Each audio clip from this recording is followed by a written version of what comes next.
നിങ്ങൾ ഇനി മത്സരിക്കരുത്, നിങ്ങൾക്ക് അടുത്ത പരിപാടി ആലോചിക്കാം, വേറെ സ്ഥാനങ്ങൾ കിട്ടുകയാണ്. ഇപ്പോൾ ഗവൺമെൻറ്റൊക്കെ വരികയാണെങ്കിൽ ഒരുപാട് പൊസിഷൻസൊക്കെ വരുമല്ലോ, അപ്പോൾ ആലോചിക്കാം.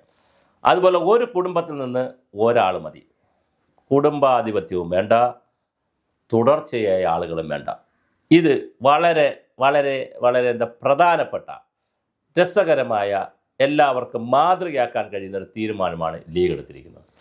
അങ്ങനെ ഒരു തീരുമാനം എടുത്തതിന് പാണക്കാട് തങ്ങൾ കുടുംബാംഗങ്ങൾക്കും പ്രധാനപ്പെട്ട നേതാക്കൾക്കും കുഞ്ഞാലിക്കുട്ടി സാഹിബിനെ പോലുള്ള ആളുകളാണല്ലോ ഇതിലെ പ്രധാനികൾ, അവരാണല്ലോ ഈ തീരുമാനമെടുക്കുന്നിടത്തുള്ളത്, അവർക്കെല്ലാം ഒരു ഗ്രീൻ സല്യൂട്ട്, പച്ച സല്യൂട്ട്. നല്ല രസമാണ് ആ തീരുമാനം. എല്ലാ പാർട്ടികളും ഇങ്ങനെ ചിന്തിക്കണം, പ്രത്യേകിച്ച് കോൺഗ്രസും കമ്മ്യൂണിസ്റ്റ് പാർട്ടികളും എല്ലാവരും പല സ്ഥലങ്ങളിലും തുടർച്ചയായി മത്സരിക്കുകയാണ്. വേറൊരു മനുഷ്യനെ കയറ്റത്തില്ല. 7 പ്രാവശ്യം MP, 6 പ്രാവശ്യം MP, 5 പ്രാവശ്യം MP, 4 പ്രാവശ്യം MP, 3 പ്രാവശ്യം MP, പിന്നെ MLA, തുടർച്ചയായിട്ട് MLA. ചെറിയ പാർട്ടികൾ അങ്ങനെ ചിന്തിച്ചോട്ടെ. കേരള കോൺഗ്രസ്, ജോസഫ് സ്ഥാനെ പോലുള്ള ആളുകൾ, അവർ ചെറിയൊരു പാർട്ടിയാണ്, ഒരു വളരെ വലിയ പ്രസ്ഥാനമൊന്നുമില്ല, ഒരുപാട് നേതാക്കൾ ഇങ്ങനെ ഉണ്ടായി വരുന്നില്ല, സ്വാഭാവികമായിട്ട് പലർക്കും അവസരമൊന്നും കിട്ടുന്നില്ല എന്ന് പരാതിയുടെ പ്രശ്നമില്ല, അവർ ചെറിയ പാർട്ടികളാണ്. ഇപ്പോൾ RSP, കേരള കോൺഗ്രസ്, അതുപോലെ തന്നെ ഇങ്ങനെയുള്ള കുഞ്ഞു കുഞ്ഞു പാർട്ടികൾ അങ്ങനെ വന്നു. പക്ഷേ ലീഗ് കുറച്ചുകൂടി വലിയ പാർട്ടിയല്ലേ, അവർക്ക് 10-24 സീറ്റുണ്ട്, 1-2 ജില്ല അവരുടെ കയ്യിലാണുള്ളത്. അപ്പോൾ സ്വാഭാവികമായിട്ട് അവർ വളരെ പ്രധാനപ്പെട്ട വലിയ തോതിലുള്ളൊരു പാർട്ടിയാണ്.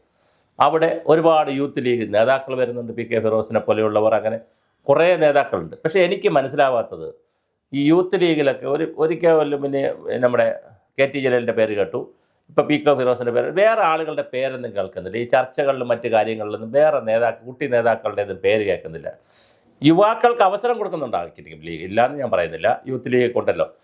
പക്ഷെ അവർ പബ്ലിക്കായിട്ടൊരു ഫിഗറുകൾ ഉണ്ടായി വരുന്നില്ല. ഇനി അടുത്ത ലീഗ് ശ്രദ്ധിക്കേണ്ട ഒരു പ്രധാനപ്പെട്ട കാര്യമാണ് PK ഫിറോസിനെ പോലെ. PK ഫിറോസ് ഈസ് ഓക്കെ, അദ്ദേഹം അറിയപ്പെടുന്ന നേതാവായി കഴിഞ്ഞു.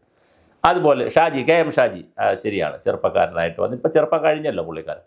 ബാക്കി ഈ ഒരുപാട് യൂത്ത് ആളുകൾ വരുന്നില്ല, അല്ലെങ്കിൽ പബ്ലിക്കിലേക്ക്, അല്ലാതെ നേതാക്കളായിട്ടുണ്ട് നിങ്ങളുടെ കൂടെ, പക്ഷെ പബ്ലിക് ഫിഗറുകളായിട്ട് വരുന്നില്ല, താരമൂല്യമുള്ളവരായിട്ട് വരുന്നില്ല എന്നുള്ള ഒരു കാര്യം കൂടി ശ്രദ്ധിക്കണം.